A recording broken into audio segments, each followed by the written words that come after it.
ഞാൻ ട്രോള് പഠിച്ചത് തന്നെ യേശു ക്രിസ്തുവിൽ നിന്നാണ്. ഞാൻ ചോദിക്കും മോനെ, ഞാൻ ഇവിടെ ഇട്ടുണ്ട്. എന്താണ് എന്താ മത്തായി നീ ഇട്ടേ? 8:2. അപ്പോൾ ഒരു കുഷ്ഠരോഗി അടുത്ത് വന്ന് താണു വീണ് വണങ്ങി പറഞ്ഞു, യാഹോവേ, അങ്ങേക്ക് മനസ്സുണ്ടെങ്കിൽ എന്നെ ശുദ്ധനാക്കാൻ കഴിയും. യാഹുവോ? കർത്താവെ, അങ്ങേക്ക് മനസ്സുണ്ടെങ്കിൽ എന്നെ ശുദ്ധനാക്കാൻ കഴിയും. യേശു കൈനീട്ടി അവനെ സ്പർശിച്ചുകൊണ്ട് അരുൾ ചെയ്തു, എനിക്ക് മനസ്സുണ്ട്, നിനക്ക് ശുദ്ധി വരട്ടെ. തക്ഷണം കുഷ്ഠം മാറി അവന് ശുദ്ധി വന്നു. യേശു അവനോട് പറഞ്ഞു, നീ ഇത് ആരോടും പറയരുത്. പോയി നിന്നെ തന്നെ പുരോഹിതനെ കാണിച്ചു കൊടുക്കുകയും മോശ കൽപ്പിച്ചുള്ള കാഴ്ച ജനത്തിന്റെ സാക്ഷ്യത്തിനെ സമർപ്പിക്കുക. ഇത് ദൈവം പറഞ്ഞല്ലേ? യേശു ക്രിസ്തു പറഞ്ഞല്ലേ? മോശ പറഞ്ഞ നായിന്റെ മക്കളെ പോയി കാണിക്കടാ, ഇതിനൊക്കെ സൗഖ്യം വന്ന് കാണിക്കുക. ഈ യഹോവ ഈ കണ്ണ് പൊട്ടനെ കുരുടനെ ഇതിലേക്ക് പറഞ്ഞു കയറിട്ടെ. യഹോവയ്ക്ക് ഈ കുഷ്ഠരോഗികളൊക്കെ എത്ര പാളയത്തിന് പുറത്താണ്, പുള്ളിക്ക് ഇഷ്ടമല്ല. മനസ്സിലായോ? യഹോവയുടെ അടുത്തേക്ക് വന്നേക്കരുത്, ആലയത്തിലേക്ക് എഴുന്നിട്ട്. ഈ പറയുന്ന ചൊറിയൻ, ചെകിടൻ, കണ്ണുപൊട്ടൻ, കൂനൻ, ഇതിനൊക്കെ യഹോവയ്ക്ക് അറപ്പാണ്. യഹോവയുടെ 7 അയൽവക്കത്തേക്ക് ചെന്നേക്കരുന്ന് പറഞ്ഞ്. ഇവിടെ നോക്ക്, പിതാവായ ദൈവത്തിൽ നിന്ന് ഇറങ്ങി വന്ന പുത്രനായ ദൈവം അവരെല്ലാം തൊട്ട് സൗഖ്യമാക്കുവാണ്. എന്നിട്ട് പോയി ആ മുതുക്കന്മാരെ കൊണ്ട് കാണിക്കുക, യഹോവയുടെ മറ്റേ മക്കളെ കൊണ്ട് കാണിക്കട എന്ന് പറഞ്ഞിട്ട് പറഞ്ഞു വിടുവാണ്. ഇതാണ് അതിന്റെ സ്റ്റോറി. എന്നിട്ട് എങ്കിൽ പിന്നെ ഇങ്ങനെ പറഞ്ഞ മോശ കൽപ്പിച്ചുള്ള കാഴ്ച മോശ കൽപ്പിച്ചിട്ടുണ്ടല്ലോ. ഇവന്മാരെ തൊട്ട് ഈ കുഷ്ഠരോഗികൾ കുഷ്ഠം മാറിയോന്ന് നോക്കേണ്ടത് പണി ഇത് ഇവന്മാർക്കാണ്, പുരോഹിതന്മാർക്കാണ്. അത് സർട്ടിഫിക്കറ്റ് കൊടുക്കും, എന്നിട്ടാണ് യഹോവയുടെ സന്നിധിയിലോട്ട് കേട്ടുള്ളൂ.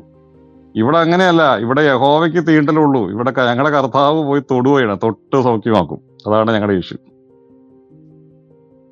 ഒറിജിനൽ ദൈവത്തിന്റെ പുത്രൻ യഹോവ വെറും സാത്താൻ. പുള്ളിയുടെ 7 അയൽവക്കത്തേക്ക് ഈ പറഞ്ഞ രോഗികളെയും അംഗവൈകല്യമുള്ളവരൊന്നും യഹോവയ്ക്ക് കണ്ണിന് കാണാൻ പാടില്ല. ഒറ്റയാണ് ആ ഏരിയയിലേക്ക് കണ്ടത്, എല്ലാ പാളയത്തിന് പുറത്ത്. അങ്ങനെ അവന്റെ കുന്തളിപ്പ് മാറ്റാൻ, അവരുടെ യഹോവയുടെ ആൾക്കാരുടെ കുന്തളിപ്പ് മാറ്റാൻ വേണ്ടി വിട്ടതാണ്.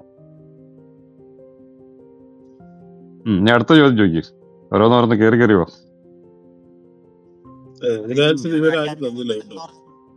യഹോവയും പിതാവും ഇത് രണ്ടുമാണ്. അതിന്റെ ആൻസർ പറഞ്ഞു. യഹോവ ഒരു ചാത്തനാണ്, കള്ളുകുടിയനാണ്. യഹോവയ്ക്ക് 1.5 ലിറ്റർ മദ്യം രാവിലെയും 1.5 ലിറ്റർ വൈകിട്ടും വേണം. അതിന് ഒരാടിന് 1/4 കീൻ വെച്ചാണ്. അത് വീക്കെൻഡ് വരുമ്പോ 6 ആട്, അതിന് തക്കവണ്ണമായിട്ടുള്ള മദ്യം. അപ്പൊ മദ്യവും, അതായത് ചാരായവും ചോരയും അർപ്പിക്കുന്നത് നമ്മുടെ നാട്ടിൽ ഏത് ദൈവത്തിനാണെന്ന് നിങ്ങൾ ചിന്തിക്കുക, എന്നിട്ട് ഉത്തരം പറയുക. ചാത്തൻ എന്നൊക്കെ പറഞ്ഞു കഴിഞ്ഞാൽ നമ്മുടെ നാട്ടിലെ ചാത്തന്മാർക്കൊക്കെ ഒരു അന്തസ്സുണ്ട്. അങ്ങനെയാണെങ്കിൽ യേശുക്രിസ്തു ചെറുപ്പത്തില് പള്ളിയിൽ പോയിട്ട് 3 ദിവസം മിസ്സാവുന്നുണ്ടല്ലോ. 3 ദിവസം കാണാതെ എന്നിട്ട് മറിയം തിരിച്ചു വന്ന് അന്വേഷിച്ച് കണ്ടുപിടിക്കണം. അപ്പൊ എന്താണ് വേദശാസ്ത്രികളുടെ അടുത്ത് തർക്കിച്ചോണ്ടിരിക്കണായിരുന്നു അല്ലേ? ഇത് എന്ത് പെരുന്നാളിന് പോയപ്പോഴാണ് ഈ സംഭവിച്ചത്? എന്ത് പെരുന്നാൾ പോയപ്പോഴും? ഇത് പെരുന്നാളിന് പോയപ്പോലെ, ഇത് മറ്റേ കൂടാര പെരുന്നാളിന് ജെറുസലേമിലേക്ക് പോയപ്പോഴാണല്ലോ ഇത് സംഭവിക്കണത്. കൂടാര പെരുന്നാൾ അപ്പൊ ആര് കൊടുത്താണ് ആ ഫെസ്റ്റിവല്? എടാ, യേശുക്രിസ്തു ജനിച്ചത് യഹൂദനായിട്ടും പരിച്ഛേദന ഏറ്റ ആളല്ലേ? അതെ. അതിന്റെ കീഴിലല്ലേ ജീവിക്കണ്ടേ? ചെറുപ്പത്തിലൊക്കെ ഏത് ദൈവത്തിന്റെ അടുത്താണ് പ്രാർത്ഥിക്കുന്നത്? യേശുക്രിസ്തുവിനെ ക്രൂശിച്ചു കൊന്നത് ഏത് നിയമം അനുസരിച്ചാന്ന് പറഞ്ഞേ? യേശുക്രിസ്തുവിനെ ക്രൂശിച്ച് ശരി, അങ്ങനെയല്ല ട്രീറ്റ് ചെയ്യണ്ടേ. ഞാൻ ചോദിക്കാം. 777 യേശുക്രിസ്തു പള്ളിയിലാണോ പ്രാർത്ഥിച്ചത്, പറമ്പിലാണോ പ്രാർത്ഥിച്ചത്? സിനഗോഗില്. വാക്യം കാണിക്കും.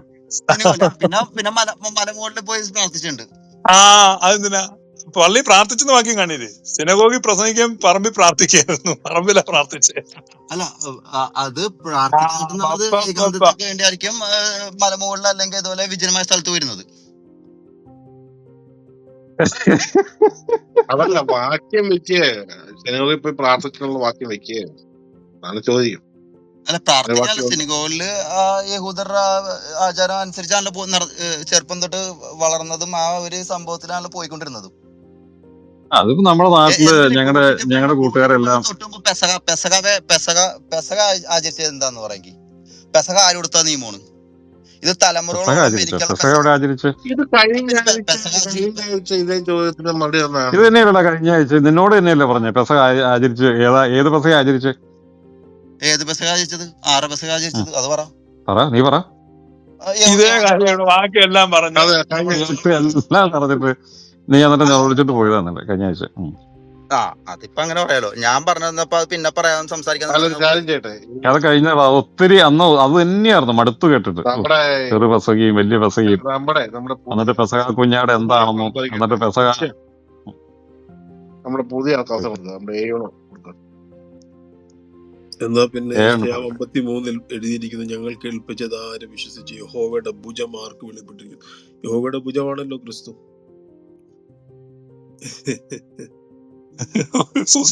അവൻ ഇളയ തൈ പോലെയും വരണ്ടത് വേർമുളച്ച വിത്ത് പോലെയും ഇരിക്കും. അവൻ രൂപഗുണമില്ല. ക്രിസ്തു യേശുവിനെ കുറിച്ചാണ് പറയുന്നത്. പക്ഷെ യഹോവയുടെ ഭുജം ക്രിസ്തു ആണെങ്കിൽ യഹോവയുടെ വിത്ത് തന്നെയല്ലേ. അപ്പം യേശുവും പിശാചാ. നമുക്ക് ആടിനെ കൊണ്ടുവരേണ്ടി വരുന്നു. അത് കുഴപ്പമില്ല കേട്ടോ. ഇവര് യേശു വിശ്വാസാന്നുള്ള നിലപാടിലേക്ക് അവിടെ സിദ്ധാർത്ഥിന്റെ പോയി, മൊത്തത്തിൽ പോയി. ക്രിസ്ത്യാനിറ്റി മൊത്തത്തിൽ പോയി. World's number 1 religion gone. അപ്പൊ യേശു പിശാചാന്നാണോ ചേട്ടൻ പറയുന്നത്? അല്ല, ഞാനല്ലല്ലോ. ഞാൻ നിങ്ങളുടെ ഇന്റർപ്രിട്ടേഷന്റെ ബാക്കിയല്ലേ പറയുന്നത്. ഞാൻ പറഞ്ഞല്ലോ ക്രിസ്തു ആരാ, യഹോവയായ ദൈവം തന്നെ. എന്റെ അണ്ടർസ്റ്റാൻഡിംഗിൽ പഴയ നിയമത്തിൽ, കാരണം angel of the lord spoke to Moses. അപ്പൊ ഈ യഹോവ എപ്പോഴാ മാനസാന്തരപ്പെട്ടെന്ന് പറ. കരിസ്മാറ്റിക് ധ്യാനം കൂടിയോ എന്തുവാണ് പുള്ളി നന്നായത്? അവനോ അവന്റെ സ്വന്തം, അവനോ അവരുടെ സ്വന്തം, സോറി അവരുടെ സ്വന്തത്തിലേക്ക്. നിങ്ങൾ ഏത് സഭയിൽപ്പെട്ട ആളാ? ഏയോൺ എന്തോ ഏയോൺ ഏത് സഭയിലുള്ള? ഒരിക്കലും സഭ, നമ്മളിപ്പോ ഈ സംസാരത്തിൽ തന്നെ 200 സഭകളായി കഴിഞ്ഞു. ഞാൻ ഒരു സഭയിൽപ്പെട്ട ആളല്ല, ബിബ്ലിസിസ്റ്റ്. ഓരോ ദിവസം പുതിയ പുതിയ കാര്യങ്ങൾ പഠിച്ചോണ്ട് ഞാൻ I am just A biblicist. Biblicist ആണ്. അതെ. ബിബ്ലിസിസ്റ്റ്. ഓ എന്റെ ദൈവം.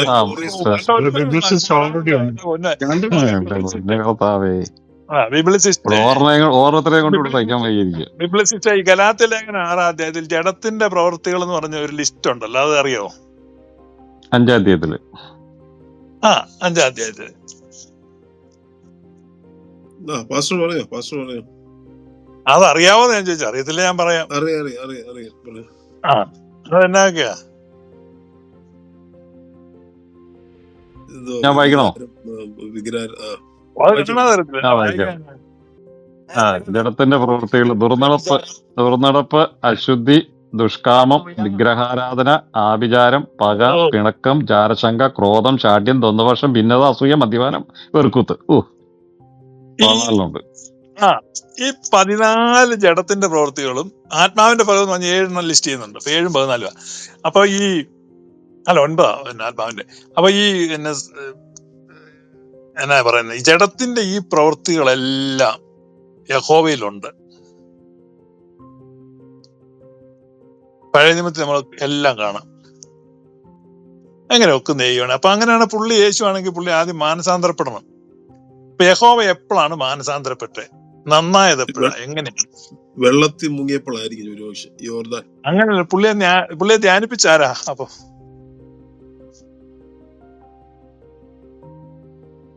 പിതാവായിരിക്കും മുഖ്യ. കാരണം തുടങ്ങുന്ന പിതാവിന്റെ പേരിലല്ലേ. അപ്പൊ അങ്ങനെ പറയുമ്പോ യഹോവയ്ക്ക് മോളിൽ ആളുണ്ടോ? ഉണ്ട്, പിതാവ്. ഇത് ഈ നമ്മുടെ ഏയോന്റെ വാദം എന്ന് പറഞ്ഞു കഴിഞ്ഞാൽ യഹോവ തന്നെയാണ് യേശുക്രിസ്തു എന്നുള്ള വാദക്കാരൻ. അതുകൊണ്ട് തന്നെ സ്നാനപ്പെട്ട യോർദാൻ നദി മാനസാന്തരത്തിന്. അതായത് യഹോവയ്ക്ക് വേറെ പിതാവുണ്ട് അല്ലേ?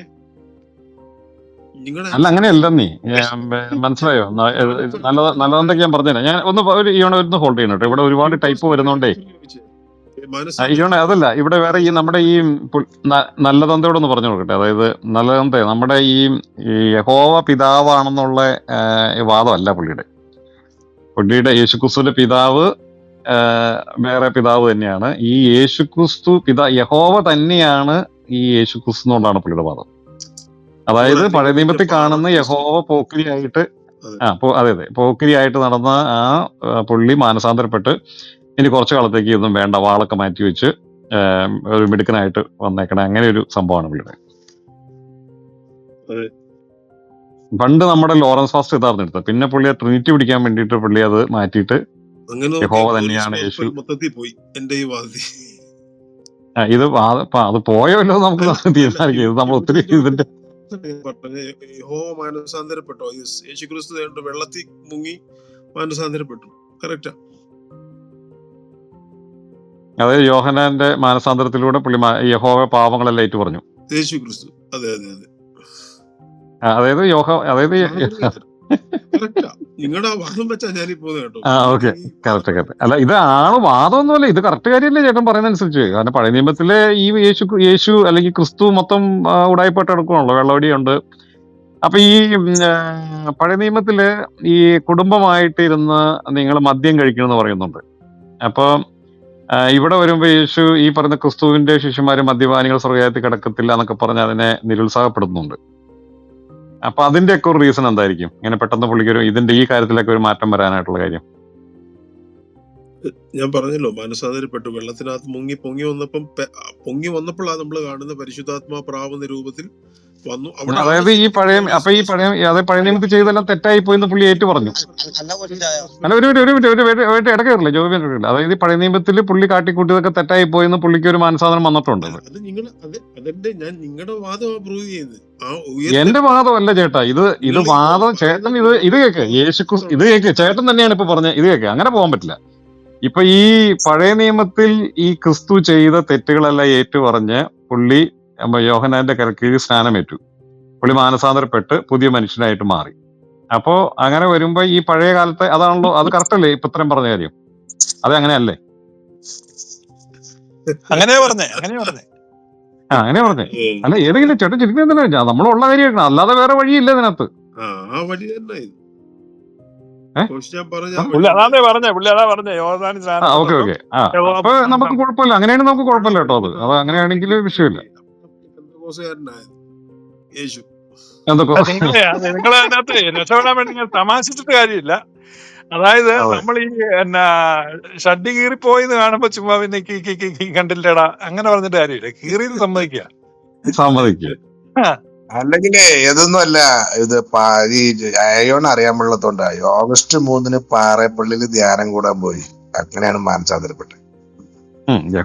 ഞങ്ങളിവിടെ പറയാറുണ്ട്, ഞങ്ങളിവിടെ ഈ സംഭവം ഒത്തിരി ഓടിയിട്ടുള്ളതാണ്. നിങ്ങൾ ആദ്യത്തെ ആളല്ല ഈ സാധനമായിട്ട് വന്നത്. അതൊക്കെ ഒരു ഒറ്റ ദിവസം കൊണ്ട് പറത്തിയിട്ടുണ്ട്. അതായത് കൊമ്പനാട് പോയി ഇവിടെ ക്ലീൻ ഷേവ് ചെയ്ത് വന്ന യഹോവ വരെ ഇവിടെ ഉണ്ട്. ക്ലീൻ ഷേവ് ചെയ്ത് പറഞ്ഞത് മുളച്ചതാ, പിന്നെ പാറപ്പുറത്ത് ഇരുന്നപ്പോ മുളച്ചതാണ്. അപ്പൊ ഇത് ഒരുപാട് കേസസ് പിടിച്ചാട്ടോ. ഇത് ആദ്യത്തെ കേസല്ല. നിങ്ങൾ ആദ്യം വിചാരിക്കരുത് ഈ നമ്മുടെ ഈ നല്ലതെന്തൊക്കെ അത് മനസ്സിലാവാത്തോണ്ട് എടുത്തു കൊടുത്തുന്നുള്ളൂ. ഈ യഹോവ തന്നെയാണ് യേശു എന്നൊക്കെ പറഞ്ഞ വാഹനങ്ങളൊക്കെ ഒത്തിരി വന്നിട്ടുണ്ട്. അതൊക്കെ എങ്ങനെ പറന്നു പോയിട്ടുണ്ട്. എനിക്കൊരു കാര്യം ചോദിക്കാണ്ട്. മാൻ ചോദിക്കടാ. ഹലോ, ചോദിക്കടാ. അപ്പോഴേക്കും ഈ കാനായിലെ കല്യാണത്തിൽ അപ്പൊ യേശുക്രിസ്തു വെള്ളം വീഞ്ഞാക്കിയതാ? വെള്ളമല്ലേ വീഞ്ഞാക്കി, അതിന് കുഴപ്പമില്ല. നമ്മൾ ഓസിനെ യഹോവ മറ്റത് ഓസിനെ അടിക്കുവാടാ. ഇത് കേക്ക്, രണ്ട് വ്യത്യാസം. ഇത് കേക്ക്, രണ്ട് വ്യത്യാസം. ആ കാലത്ത് ഈ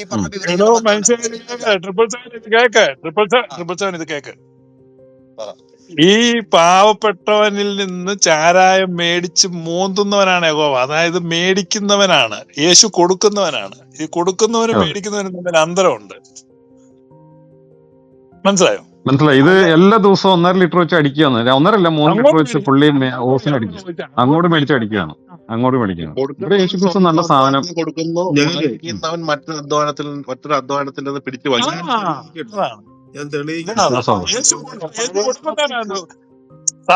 യേശു കൊടുക്കുന്നവനായിരുന്നു. കൊടുത്തു ജീവനെ വരെ കൊടുത്തു. യഹോവ എടുക്കുന്നവനാണ്. എടുത്ത് 40 ലക്ഷം പേരെ എടുത്തു. ചെറുതായിട്ട്. അല്ലെന്നേ, പഴയ നിയമത്തിൽ ക്രിസ്തു ആയിരുന്നെങ്കിലേ ഈ വെള്ളം വെച്ച് ക്രിസ്തു അന്നേ അങ്ങ് വീഞ്ഞുണ്ടാക്കി അങ്ങ് തന്നെ കുടിച്ചു തന്നെയായിരുന്നു. ജോർജ് വന്നു. മാനസാന്തരപ്പെട്ടേ. അല്ല, അത് വലിയൊരു പോയിന്റ് കേട്ടോ, വലിയൊരു പോയിന്റ് ആണ്. അപ്പം ഈ നാട്ടുകാർ തൊട്ടേണ്ട ആവശ്യമില്ല. മാറ്റി പിടിക്കരുത്. ചെത്തി കുടിക്കേണ്ട ഒരു കാര്യമില്ലായിരുന്നു, തന്നുണ്ടാക്കി കുടിച്ചു തന്നെയായിരുന്നു. അതേ ക്രിസ്തു ആയിരുന്നെങ്കിൽ. കേന്ദ്രം ഉണ്ടെന്നാ പറയുന്നത്. ദൈവത്തിന്റെ ആത്മാവ് വരുമ്പോഴും ഇത് പാലിക്കാൻ നീ അതീവ ശ്രദ്ധ പുലർത്തുന്നത്. ടൈം ലേറ്റ് ആകല്ലെന്ന് എഴുതി വെച്ചിട്ടുണ്ട്. കാരണം ഇയാൾക്ക് കൈ വിറയ്ക്കും. രാവിലെ സമയത്ത് കിട്ടിയില്ല, കൈ വിറയ്ക്കാൻ തുടങ്ങും. ബാക്കി എല്ലാത്തിനേക്കാളും സ്ട്രെസ് ചെയ്ത് എടാ ഇത് മറന്നു പോറ്റടാ, എടാ ഇത് രാവിലെ കൊണ്ടുവരട്ടാന്ന് കൃത്യമായിട്ട് പറഞ്ഞത് ഈ ഒരു വിഷയത്തിലേ ഉള്ളൂ. അതൊക്കെ ഒരു ദൈവസങ്കല്പം എന്ന് പറയുമ്പോൾ ഉള്ള ഒരു വികലമായ കാഴ്ചപ്പാട്. നല്ല ചാത്തനാണ്, സങ്കല്പമൊന്നുമല്ല, ഇത് ഒറിജിനൽ ചാത്തൻ തന്നെയാണ്. ഇത് എന്റെ പൊന്ന് നല്ലതേ കൈ വിറക്കാൻ തുടങ്ങി കഴിഞ്ഞാൽ ആൽക്കഹോളിക് സങ്കല്പമാണോ അത്? ആ, ആൽക്കഹോളിക്കാണ്. ഇത് ചില ആൾക്കാർ ചില ആൾക്കാർ പറയും യഹോവ ഒരു സങ്കല്പമാണ്, കോപ്പാണ്, ഒറിജിനൽ ആളാണ്, പച്ചക്ക് അടിക്കുന്ന ആള്. എന്റെ പൊന്നെ കോച്ചാ, ഇയാള് ആൽക്കഹോളിക് മാത്രല്ല സൈക്കിക്കുവാ. അയ്യോ, ആൽക്കഹോളിക് ആൻഡ് സൈക്കിക്. ഞാൻ ഏറ്റവും പുള്ളിയുടെ കേസിലെ എസ്കേലിന്റെ ഭാര്യനെ കൊന്നിട്ട് നീ കരയിരുന്ന് പറഞ്ഞ കേസാണ്. അയ്യോ, അതിപ്പാണ്ട് ഈ നാട്ടിലൊരു സ്വന്തം ഉമ്മ ഒരുത്തും കൊന്നിട്ട് അവൻ ചിരിച്ചോണ്ട് പോകുന്നുണ്ടായിരുന്നോ? ഭയങ്കരമായിട്ട് യഹോവ അതുപോലെ ഇറങ്ങി വസിക്കുക. പറയുന്നുണ്ട് കേട്ടോ ഓശയോടെ, ആ പ്രവാചകനോട്. അതൊരു മുട്ടൻ സീനായി പോയി. സ്തോത്രം. സ്വന്തം നിങ്ങളായാലും സ്തോത്രം, സ്തോത്രം. Glory, ശബ്ദനാദികൾ ശരാധന വിക്കാനാവാസിൽ യഹോവ ചെയ്യുമ്പോ നല്ലതും ലവൻ ചെയ്യുമ്പോ മോശം അത് ഇരട്ടതാപ്പാ. കറക്റ്റ്.